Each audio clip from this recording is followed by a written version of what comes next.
And hello there. This is Aaron from Salty Goodness, and formerly of JFE.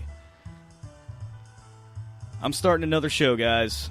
Something that's a little bit more intimate, a little bit more one-on-one with all of you. A little bit more creative, maybe the same amount of profanity, or maybe a lot less. I don't know. We'll see how it goes. I'm here with my wife, but she does not want to participate. Isn't that right, babe? She nods. She gives that quiet, I'm going to disappear, and not make a sound. Anyways, and the music stops. I figure we're going to do a brand new show, one that's one-on-one, or just me randomly talking into a microphone about certain, parts of my life, or maybe just stories in general. So, before I get into this, I want to entitle this Fireside Chats with Mr. Grumpy. I was going to call it Welcome to Fireside Chats with a Grumpy Old Man. That is way too many words, especially for a podcast. And we didn't get here by dumb luck. It was 20 plus years of wanting to do something with radio or broadcasting or allowing my voice to be heard on the airwaves. It's not a long story. In fact, it's fairly interesting with some ups and downs, just as any story begins. I remember being young, about 10 years old, and my mom and dad would constantly play the same style of music, which was Motown and singer-songwriter music from 50s, 60s, and 70s. And within that, you would sometimes hear a disc jockey who would express interest in the music, especially when he heard a song that he liked or she liked. Wasn't a lot of female DJs when I started listening to the radio. With that said, I remember every Sunday morning listening to a older gentleman named Casey Kasem who would do the top 40.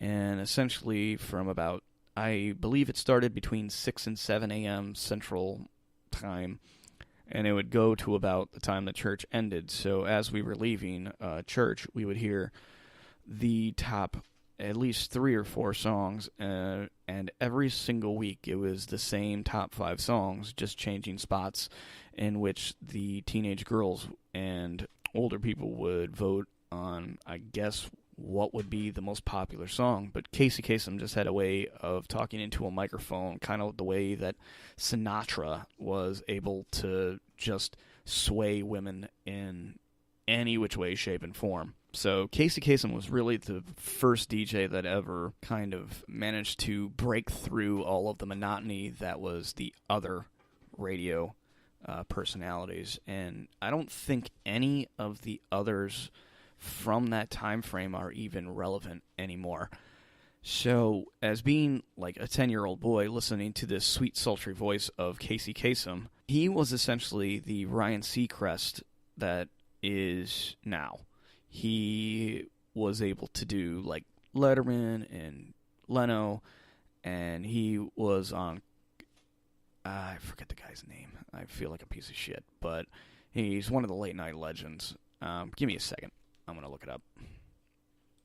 And as I said, I am an idiot. The guy was Johnny Carson. Casey Kasem was on Johnny Carson quite a bit in his earlier career. So, moving past Johnny Carson and Casey Kasem, we grew up in a town that didn't have a great deal of variety of races or culture. We predominantly had white Christian WASP. We had a few Jews, a random pinch of white here and there.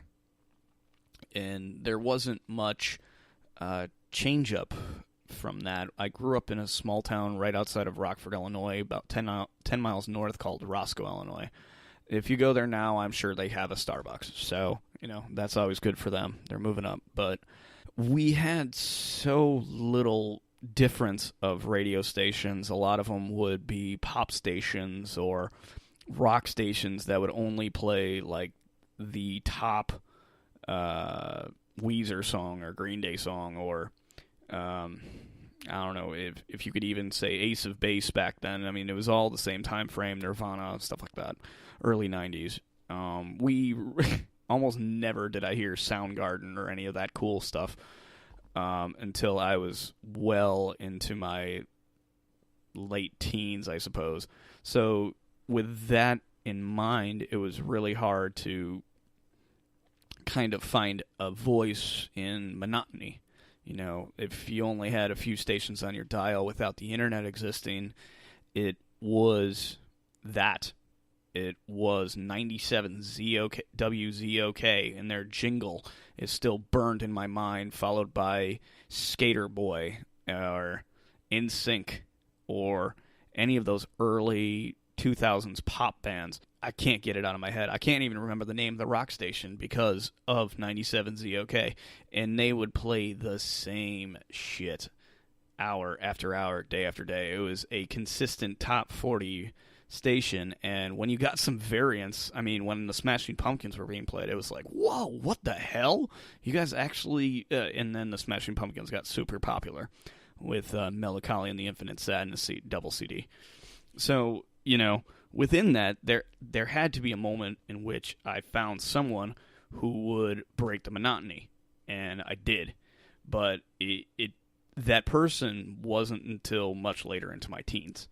I would say in my early middle school days, I was really obsessed with having sleepovers at my friends' houses who had HBO and Cinemax, which...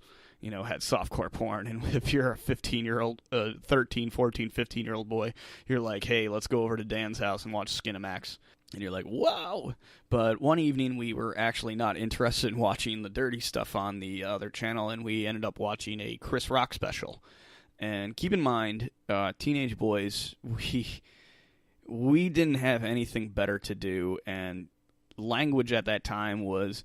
based upon what we could find in the Webster's Dictionary that we could manipulate and distort and change to mean something different to hopefully catch fire and, you know, change up the way that we use language back then. So we were always dropping fuck and shit and cunt and, you know, and just saying everything that was dirty, but having no relevance of how the terminology was actually used, and the verbiage is just, you know, improper.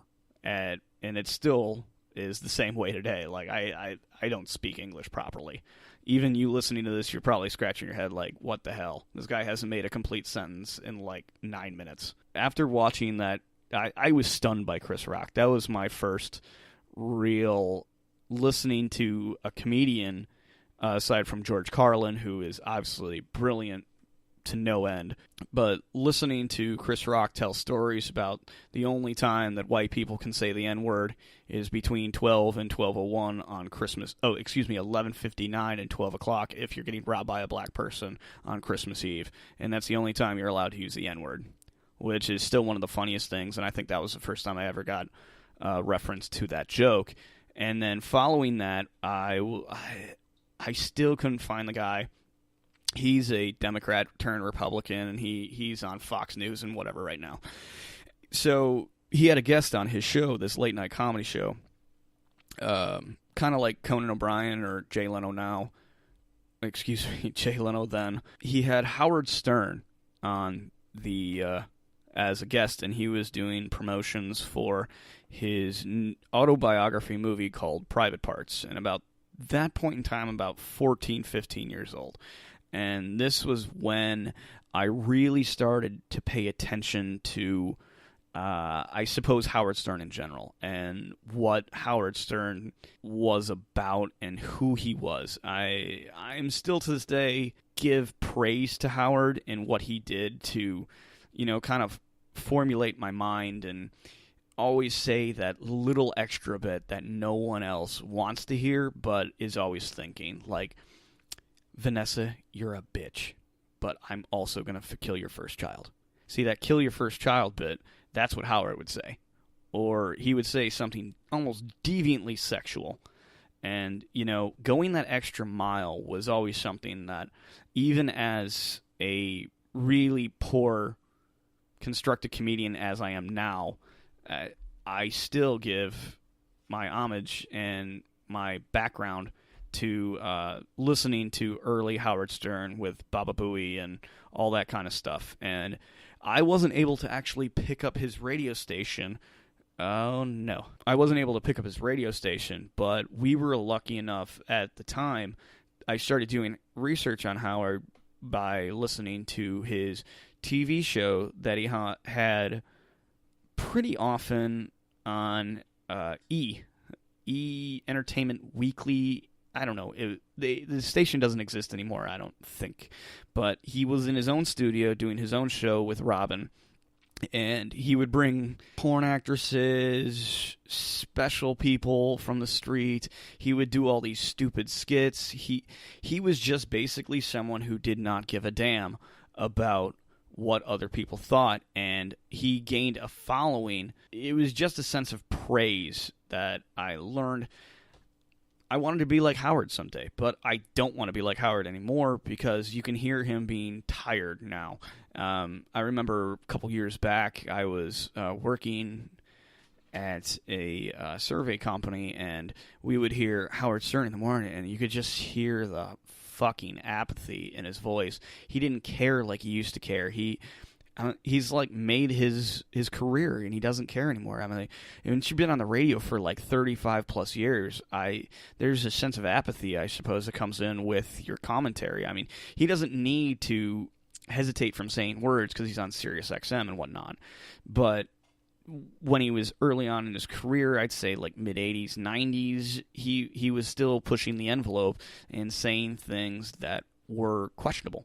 And it was baffling to me that someone could get away with saying half the things that he said, like saying blowjob on the radio.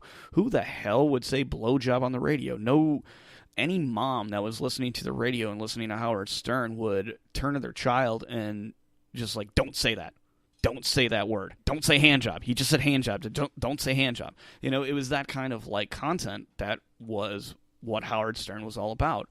And then, you know, his career shifted and changed and moved from radio station to radio station, always pushing the envelope wherever he could go. So I give praise to Howard, you know, Mr. Stern. You opened a door, and I appreciate it. But you were just an inspiration along the way. Now, I ended up going to college in 98. Excuse me, 02. I'm terrible with numbers, and terrible with years, and terrible with time. And if you listen to me on any other program, you'll understand that I'm apparently not all here. Clearly not. I ended up going to college for a journalism degree because I actually decided that my mind was going to be, I was going to be a photographer for a newspaper or a magazine. I thought I was going to be the cat's meow of any kind of news media outlet. You know, there was even a time where I did some news camera work for a local news station in Rockford, Illinois, and it was just not what I was interested in doing.